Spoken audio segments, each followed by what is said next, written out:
He's talking about Russia, Russia, Russia. As President Trump, he's under fire for leading up to Friday's meeting. He's going to be meeting with President Putin in Alaska, but he's not under fire from all the foreign entities. No, it's the mainstream media. Once again, here's former NSA John Bolton whining about the summit on CNN. What's happening is that Russia and the United States are discussing what terms they're going to present to Zelensky. And it may well be that Zelensky has no choice here. Surrendering is always one way to get a peace deal. And it seems to me, you listen to Trump talking about how things are progressing, that even without the meeting, Putin's got his old magic back with Trump. And all that disappointment, all that outrage, so on and so forth. Now you're talking about a deal between Trump and Putin. Think of the press that will get. So is the legacy media scared that Trump might broker a peace deal for a war that began under Biden's watch? He was out there on Truth today saying, very unfair. The media is at work on my meeting with Putin, constantly quoting fired losers and really dumb people like John Bolton, who just said that even though the meeting is on American soil, Putin has already won. What's that all about? He says fake news is working overtime, Matt. So, of course, we love a good Donald Trump truth. We are here for it. But they are. They're already trying to frame the narrative, as we see, once again, just continuing on in the show. Yeah, and this is, I mean, Trump, of course, can tweet about anything he wants and post about truth about anything. He doesn't tweet about anything. That's right. We don't want to say that. So he can go on Truth Social and he talks about all kinds of things. But here you see, a well-justified punch to the face of the mainstream media because he's right. This is completely, it's really irresponsible, the way in which they deal with this topic. It's not anywhere close to the truth. It's still playing off this discredited Russian narrative that somehow, Donald Trump is Putin's BFF and they're friends and he's an agent. I mean, we had some of those intellectual magazines in America, had headlines about how Trump was a Russian agent, some kind of Manchurian candidate for the Russians. This stuff is nonsense. This is a very serious situation. This is a very serious war. Many people have died. Many people more will die. And here's a president who's trying to actually stop something that, as you said, started under Biden's watch. And all you have are these scavengers, these little weasels and rodents in the press, nipping at the heels of someone who's in the arena actually trying to bring peace to the world. Yeah, but don't take any logic into this. Just listen to John Bolton, Chris. That's all CNN wants you to do. Yeah, nowadays, right? These absolute ghouls are going to try and memory hole every aspect of this that they've played. I mean, you go back just a few years to the beginning of this war when it came out that Boris Johnson, who, by the way, was elected by the British people or chosen by the parliament that put in power there in order to do Brexit, which he completely failed at, was instead over in Ukraine scurrying peace deals where they would have ended up with more land than they're going to end up with now, because this was not a war they could win on British arms, on Ukrainian arms, on French arms, or on German arms. It was only a war they could win if we were willing to send in more missiles and they were willing to send in more people to an absolute awful World War I style meat grinder with drones. And that's what's played out over these last couple of years, where more and more has been taken from them. More and more lives have been taken. More and more lives have been lost on both sides. And you've got other ghouls like Lindsey Graham out there saying, that's fine. As long as there are Russian dead, that's music to my ears. More Russian corpses. Why? Why is Russia a big geopolitical threat to Lindsey Graham? This is not a Soviet global expansionist slave state trying to dominate our hemisphere anymore. It's a tin pot dictator fighting regional wars. I mean, I understand that there are some arguments to be made about American security blankets and how long that should last. Should they gave up their nuclear weapons? By the way, thank God, because if they hadn't, they would have sold them. And one of them probably would have gone off in the United States or some European capital by now. But they gave up the nuclear weapons decades and decades ago. Does that mean we should fight their wars forever? I guess that's a serious question that was settled when Putin invaded under Biden and not enough was done to stop it.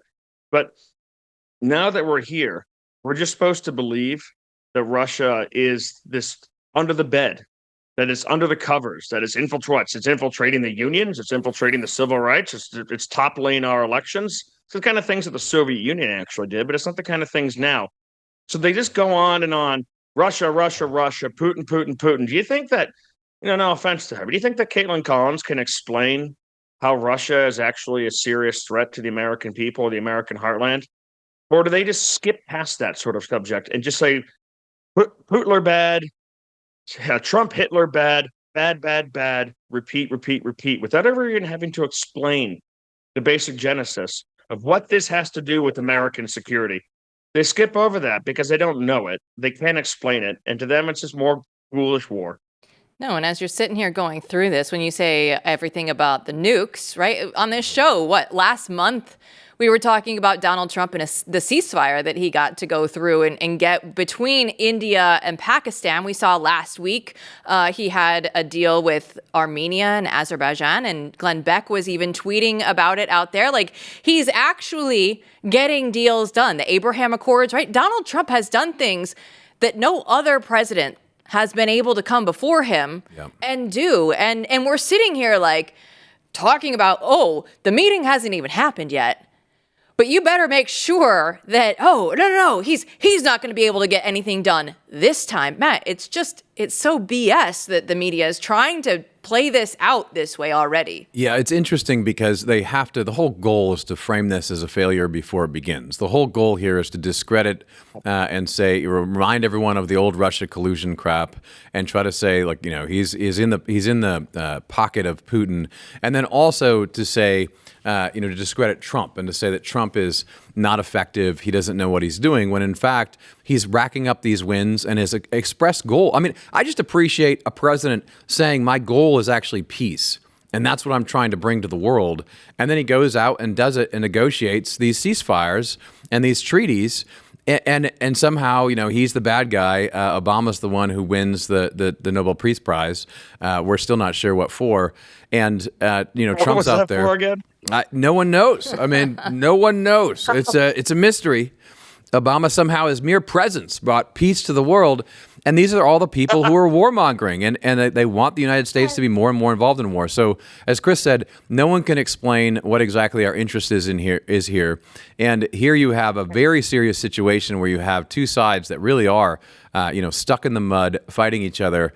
This is not an easy situation to undo, and the president's going to have what presidents should have, right? I'm going to bring people together. We're going to talk.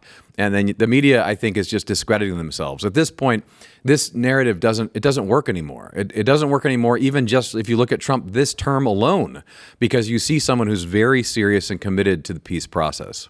Listen, I don't know about you, but I think that baby Josephine could go through and have the peace process done all on her own, because she doesn't care, Chris, if they go through, if Donald Trump uses Leningrad or St. Petersburg, but the media did. They went out there and tried to say that, Donald Trump, he used a Soviet-era name to describe Russia's second largest city as he attacked a former advisor on social media. Okay, no one cares, guys. Like, it was also correct at one point in time, but... Oh, well, we'll leave you this. Final word, Joe Chris. Biden talks to dead people. Yeah. I mean, Joe Biden would talk to dead people. He one time spoke to a deceased congresswoman at a memorial for the congresswoman. Reached out, was like, where is she? Where is she? Guys, oh my, holy smokes. He talks to long dead French premiers I just got off the phone with. He mistook Ukraine and Mexico. So, I mean, the Leningrad thing versus St. Petersburg thing is certainly a reminder of that kind of Cold War mindset. I mean, remember, one of the reasons that Donald Trump is so obsessed with world peace and so viscerally afraid of nuclear war and annihilation is because he is perfectly of the age of growing up with Cold War terror. And these things are real possibilities, not just some distant theoretical thing. This is back when Russia was a serious threat to the United States and to our safety and our security and our freedoms, was actively actually undermining them. And by the way, Hitchens, the surviving Hitchens brother, had this phenomenal piece back in the day where he pointed out that the same people saying war with Russia were the same people saying better red than dead during the actual Russian menace. The same media that was saying Reagan's a warmonger, Nixon's a warmonger, Goldwater will get us all killed, are the same people who wanted to make actual accommodations with Russia when they were a serious threat to the United States. So don't take them seriously. They're not friends of you. They're not friends of the United States. And by the way, you can tell their readership, their viewership. What are the most recent polls out? 33% or 40% are not even proud to be Americans. And that's where they're coming from. Baby Josephine is disgusted by the legacy media. You can tell. She doesn't like it. She'll let you know. She speaks up. She's proud to be American. She is. She is. Absolutely. So, Bedford, we're going to let you go here. This is the end of your evening. Enjoy baby Josephine. Bring her on the show whenever you want to. She's our peacemaker. Thanks for having us. All right. We'll see you tomorrow.